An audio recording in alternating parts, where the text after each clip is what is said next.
सभी दर्शकों को मेरा प्रणाम। आप सबका मेरे चैनल पर स्वागत है। आज तक हमने माता शैलपुत्री, ब्रह्मचारिणी, चंद्रघंटा, कुष्मांडा, स्कंद माता और कात्यायनी माता की स्वरूप के पीछे की विशेषताओं को समझा और जानने की कोशिश की कि माँ इस रूप से हमें क्या सिखाना चाहती है। मेरा ऐसा प्रयास है कि मैं मेरी कला के जरिए आप सभी तक सनातन धर्म की गहराई को पहुंचाऊं। पिछले 6 दिनों की तरह ही आज हम माँ कालरात्रि के बारे में जानेंगे, उनके स्वरूप के पीछे की गहराई को समझेंगे। तो चलिए शुरू करते हैं। दोस्तों, अगर आपने अब तक इस चैनल को सब्सक्राइब नहीं किया तो जल्दी से जाके सब्सक्राइब करो और बेल आइकन को क्लिक करना मत भूलना। अगर आपने अब तक के वीडियोस नहीं देखे तो यहाँ पर लिंक है, वहाँ पर जाकर आप वो देख सकते हो। माँ कालरात्रि की अनसुनी कहानी सुनने के लिए इस वीडियो को अंत तक जरूर देखना। तो चलिए जानते हैं माँ कालरात्रि के बारे में। दोस्तों, माँ दुर्गा का सप्तम अवतार कालरात्रि है। हम जिसे काली भी बोलते हैं। कालरात्रि के अर्थ 2 तरह के हैं। एक रात्रि की तरह काला और दूसरा काल को निगलने वाली, यानी कि कालरात्रि माँ। माता का ये प्रचंड प्रलय रूप है। अगर आप यहाँ पर अंधेरे से मीनिंग निकाले तो उसका मतलब कि सृष्टि का प्रलय हो गया। जहाँ पर काल सृष्टि को लील रहा है, वहाँ काल को काली लील रही है। तो माँ दुर्गा का ये बहुत क्रोध और रौद्र रूप है। इसमें माँ दुर्गा के सब्र का बांध टूट चुका है और इसी रूप में उन्होंने रक्त बीज के रक्त को पीकर रक्त बीज का वध किया था और उनके क्रोध की सीमा इतनी बढ़ गई थी कि उनको संभालने स्वयं उनके पति शिवजी को आना पड़ा था।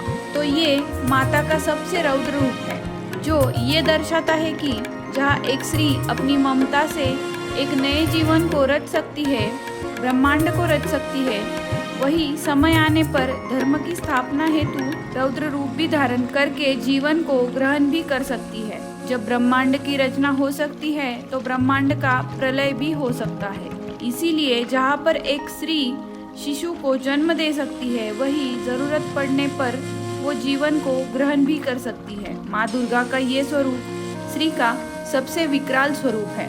दोस्तों, अब हम माँ कालरात्रि की कहानी सुनेंगे। एक बार शुंभ और निशुंभ नाम के 2 राक्षस थे, जिन्होंने देवलोक पर आक्रमण किया और देवताओं को हरा दिया। देवताओं के शासक इंद्र अन्य देवताओं के साथ अपने निवास स्थान को पुनः प्राप्त करने के लिए भगवान शिव की सहायता पाने के लिए हिमालय पर गए। दोनों ने मिलकर देवी पार्वती से प्रार्थना की। पार्वती ने उनकी प्रार्थना सुनी, इसीलिए उन्होंने राक्षसों को पराजित करके देवताओं को सहायता करने के लिए एक और देवी चंडी को बनाया। चंदा और मुंड शुंभ और निशुंभ द्वारा भेजे गए 2 राक्षस सेनापति थे। जब वे उससे युद्ध करने आए तो देवी चंडी ने एक अंधेरी देवी काली का निर्माण किया। काली ने उन्हें मार डाला, जिससे उन्हें चामुंडा नाम मिला। तभी रक्तबीज नाम का राक्षस आया। रक्तबीज को वरदान था कि यदि उसके खून की एक भी बूंद जमीन पर गिरी तो उसका क्लोन तैयार हो जाएगा। जब कालरात्रि ने उन पर हमला किया तो उनके बिखरे खून ने उनके कई क्लोन को जन्म दिया। ऐसे में उसे हराना असंभव हो गया। इसलिए युद्ध करते समय कालरात्रि ने इस पर क्रोधित होकर रक्त को गिरने से रोकने के लिए उसका खून पी लिया। अंततः रक्तबीज को मार डाला। उन्होंने देवी चंडी को उसके सेनापति शुभ और निशुभ को मारने के लिए मदद की।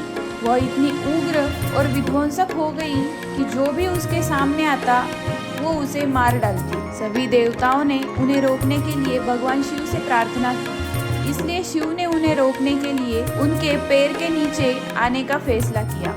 जब वह सभी को मारने में लगी हुई थी तो भगवान शिव उसके पैर के नीचे प्रकट हुए।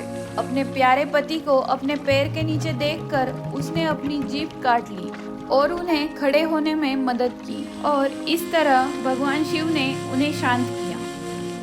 घने बाल और स्वर्गीय आकार वाली कालरात्रि का रंग सबसे अंधेरी रात जैसा है। उनके 4 हाथ है, बाएं 2 हाथों में कैंची और वज्र है और दाहिने 2 हाथ वरद और अभय मुद्रा में है। कालरात्रि की 3 आंखें हैं जिनसे बिजली की तरह किरणें निकलती है। जब वह सांस लेती या छोड़ती है तो उनकी नासिका से आग की लपटें निकलती है। उनकी सवारी गदा है जिसे कभी कभी शव भी माना जाता है। देवी कालरात्रि के स्वरूप को दुष्टों के लिए विनाश के रूप में देखा जाता है, लेकिन वह अपने भक्तों के लिए हमेशा अच्छे फल लाती है और उनके सामने आने पर डर से बचना चाहिए। नवरात्रि के 7वें दिन उनकी पूजा को योगियों और साधकों द्वारा विशेष रूप से उच्च महत्व दिया जाता है।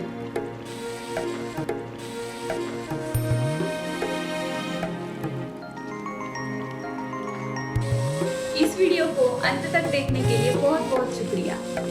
ऐसे ही प्यार देते रहे और इस कथा से आपको क्या सीखने को मिला और कौन सी बात आपको बहुत अच्छी लगी ये हमें कमेंट सेक्शन में ज़रूर बताना। तो कल इसी टाइम पे हम एक नई कथा के साथ मिलेंगे। तब तक के लिए बाय बाय।